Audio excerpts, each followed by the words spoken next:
Olá, seja bem-vinda, seja bem-vindo. Eu sou o monge Satyanata e eu ganhei esse nome indo viver num monastério distante. E eu estou aqui para contar para você o que é viver num monastério. E aí depois eu vou te contar por que isso é importante. Por que você, distante talvez de um monastério, ouvindo isso, pode se beneficiar. O que o monastério tem a ver com você? Eu nasci no Brasil e aí eu precisei ir em busca de uma paz interna.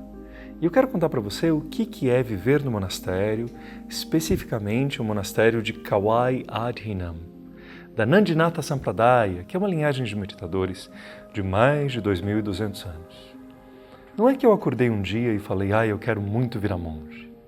Na verdade, o que aconteceu é que eu queria muito meditar. E como não existe curso de meditação nas universidades do Brasil, eu procurei um lugar que era especializado em meditação. E aí, minha vida mudou. Como eu espero que a sua mude, à medida que você vai em busca de coisas que te transformem e te levem mais próximo da sua verdade, da sua essência, com conhecimento, meditação, mas com tudo que nos leva mais próximo da verdade. Abraçar uma árvore, sermos sinceros com nós mesmos, amar e ser amado, encontrar o propósito e viver uma vida de sinceridade interna, de coerência. Eu, muito confuso, só consegui fazer isso lá no monastério. Então, o que é essa tal de vida de monge? O mais importante é entender que monge é um método que existe em várias religiões, quase todas, mas não pertence a nenhuma religião específica. Existem monges no cristianismo, na Índia, no budismo, no Japão. Ser monge, na verdade, é uma técnica de ir em busca daquilo que a gente chama de monos, o um, a uma essência, o divino, aquilo que tudo permeia, onipresente, a luz que está dentro de mim, está dentro de você. E essa luz e essa essência às vezes fica tão escondida nas nossas vidas.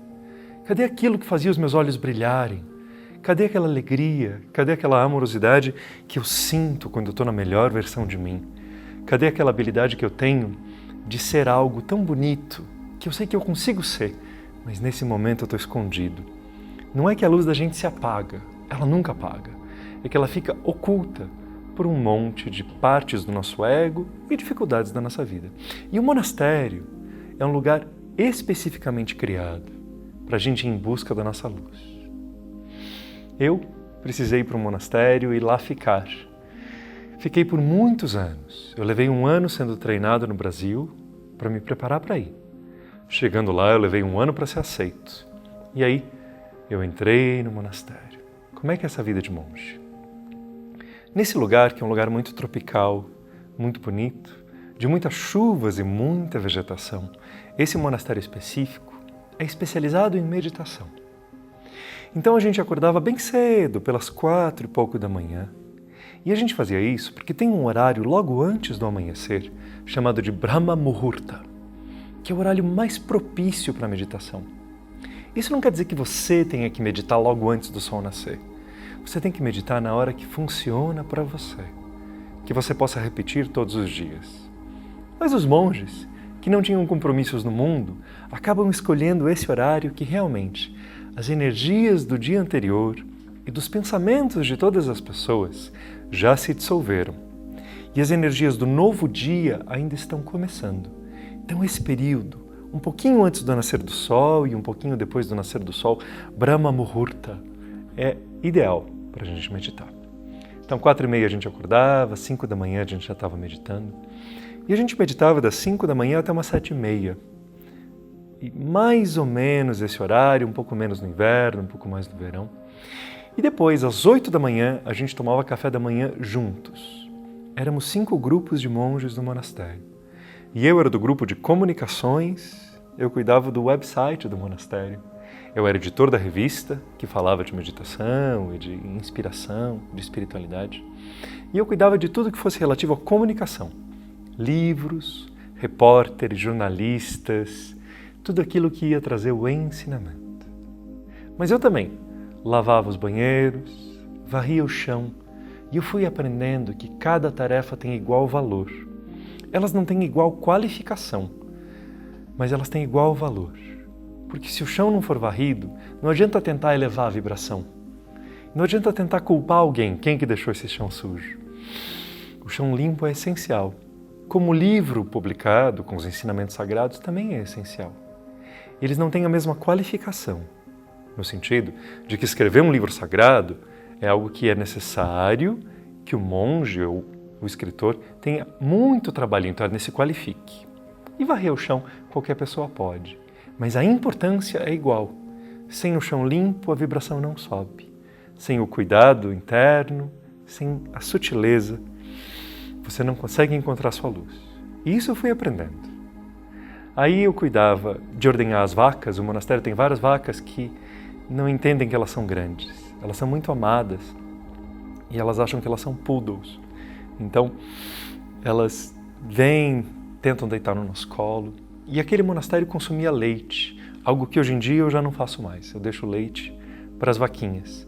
Mas aquele monastério, por tradição, eu ordenhava as vacas. Eu tinha um grande amigo chamado Pés de Tigre, uma arara. Uma arara que ficava no meu braço, às vezes voava e ele gritava quando ele achava que a gente estava meditando demais. Para a gente aprender a meditar, mesmo sob circunstâncias barulhentas. E eu aprendi. Mas claro que não no começo. No começo a gente precisa de silêncio para meditar. Os monges, então, acabam tendo um dia a dia de acordar bem cedo, meditar 2 horas, 2h30 de manhã, aí tomam um café juntos planejando o dia. Os monges fazem sempre uma afirmação no início do dia, para juntos eles dizerem: nós temos essa tarefa. Nós iremos, através da comunicação do monastério, espalhar os ensinamentos que nos ajudaram a chegarmos na luz que existe dentro de cada ser. Respeitaremos a diversidade, mas nos encontraremos na união do coração. E assim, através dos livros, do site, dos vídeos, conseguiremos fazer com que cada pessoa encontre o caminho dela. E essa é a nossa tarefa. Então, todo dia de manhã, a gente falava a nossa tarefa em voz alta, para a gente se lembrar. E aí a gente trabalhava, almoçava mais ou menos à 1h, uma comida muito tradicional indiana, e aí os monges descansavam. Tinha 1 hora para você nadar no lago, para você caminhar, alguns tiravam um cochilo. Eu não conseguia muito bem porque senão era difícil acordar. E aí a gente trabalhava o resto do dia, às 6h a gente parava. E havia vários trabalhos, há vários trabalhos no monastério. Cuidar da lavoura, produzir alimento, cuidar de pessoas que vêm até o monastério buscando acolhimento, conselho, conversa, o encontro com elas mesmas. Coordenação de todas as finanças do monastério, a transformação de doações em outras doações para serem encaminhadas para hospitais, orfanatos, tudo para fazer o bem. E principalmente, os monges sempre têm um momento, além da meditação em grupo, de madrugada, virando manhã, os monges têm o que a gente chama de vigília. A gente vai no templo principal e a gente passa algumas horas, um monge por vez, meditando, aprendendo mantras, mas 24 horas por dia, sempre tem um monge. Nesse instante, tem um monge lá meditando. Ou aprendendo, ou lendo, fazendo alguma coisa dessa busca da espiritualidade. E eu, como um dos monges mais novos naquela época, eu sempre estava lá. Sempre. Meditava de manhã e depois, ao longo do dia, eu teria um período de 3 horas, em geral às 6h até às 9h, para ficar lá estudando um pouco mais. Eu aprendi ali religiões comparadas, porque eu não tenho nenhuma religião específica. Eu busco a luz, e eu sei que a luz pode ser expressa de várias formas. O amor divino, cada um de nós é um filho divino, uma filha divina. Então eu estudei todas as religiões, mas eu não tenho nenhuma, ou eu tenho todas, você pode escolher. Ser monge é isso. Era uma vida dedicada, focada. E depois de muitos anos, eu decidi, depois de 7 anos, eu senti que eu devia sair de lá para entregar esses conhecimentos para quem quisesse. E eu estou falando de você. É você que quer. Você está aqui assistindo.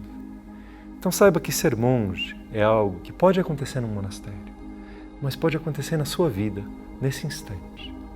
Se você se permitir ser mais coerente e menos confuso, deixando de lado as expectativas que os outros têm e encontrando as reais motivações do seu coração. Deixando de lado as agressividades e coisas do ego e indo buscar a sua sutileza, a sua calma interna.